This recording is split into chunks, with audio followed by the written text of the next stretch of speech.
As an organisation, what our primary role is about creating communities. Community means different things to different people, and I think some people sometimes look back at the past with rose-tinted glasses. I mean, I grew up in a terraced house, and I've got all the old stories of going into each person's house for your teen, you didn't know where you were, and the doors were always open.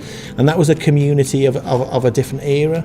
And actually what happens is communities change and evolve. I think Manchester's a really good example of a new community. It's a new city centre community. Grove Village is a different example in terms of there was a community that was slowly dying, which has now been rejuvenated. It was an area of Manchester that suffered from extreme deprivation, lots of empty void properties, people didn't want to live there, and lots of crime.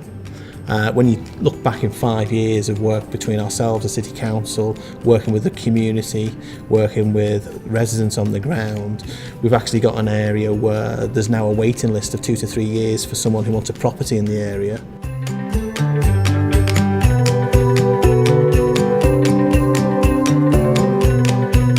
Well, I actually think that what we're actually in now is extremely exciting and interesting times.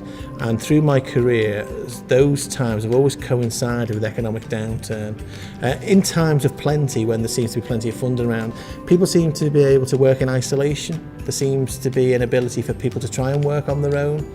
What you've actually got now is a requirement that people have to come together. We're working alongside the City Council and other RPs in terms of doing some social investment into a product called Genie, which is about providing mortgages for young people who currently can't get onto the home ownership ladder.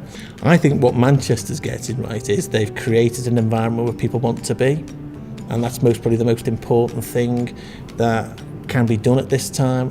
So what it is attracting investment, it's attracting people who want to live in the city centre, but it's also attracting business into the city.